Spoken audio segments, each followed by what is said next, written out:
এখন একটি common question নিয়ে আলোচনা করছি, যেটা মাধ্যমিক পরীক্ষায় প্রায়ই আসে এবং আসারও সম্ভাবনা রয়েছে, যার প্রশ্নমান হচ্ছে 2।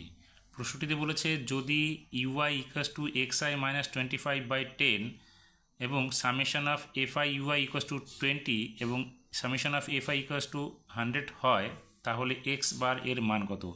এক্স বার হচ্ছে যৌগিক গড়। তাহলে আমরা জানি কি যৌগিক গড়ের ফর্মুলাটা কি।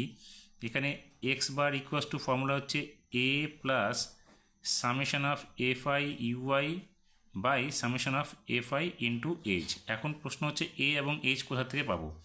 দেখো এখানে ইউআই ইকুয়াস টু দেওয়া আছে আমাদের এক্স আই মাইনাস 25/10। আমরা এখান থেকে এটা পাবো হচ্ছে 25 এবং এইচ পাবো হচ্ছে 10। এবার আমরা এই মানগুলো যদি বসিয়ে দিই তাহলে আমরা যৌগিক গড়ের মানটা পেয়ে যাব।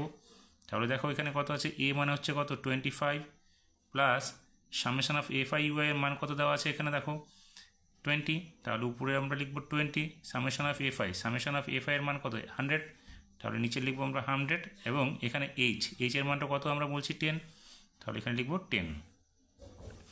এখন দেখো এখান থেকে এই শূন্য একটা এই শূন্য কেটে দিলাম। তাহলে এখানে কত হলো 25 যোগ 2। তাহলে কত হলো 25 আর 2 27। অর্থাৎ আমরা কি পেলাম, যৌগিক গড়ের মান কত পেলাম 27।